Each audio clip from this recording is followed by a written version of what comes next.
It's always been sort of talked about like climate change is going to be something in the future, but climate change is no longer a thing of the future. It is here now.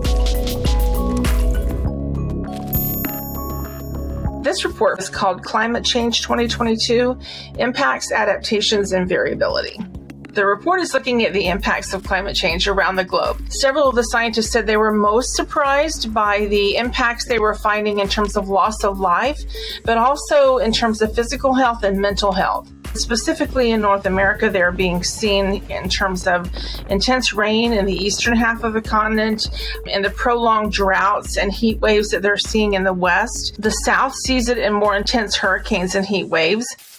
States along the Gulf Coast of the U.S. were specifically mentioned in the report.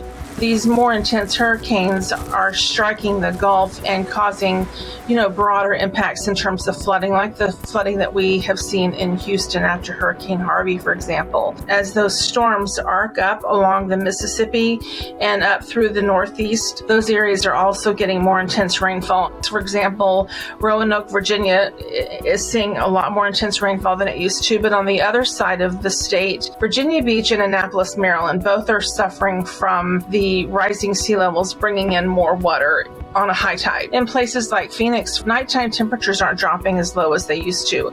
And when the nighttime temperatures doesn't drop, it doesn't allow the air to cool. So that generates warmer temperatures during the day, and it leads to the cascading impacts of warming temperatures.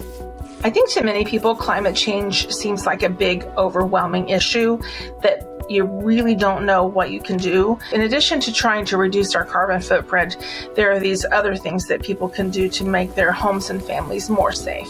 If you know that you're in an area that's prone to flooding, you should have flood insurance so that your family can recover.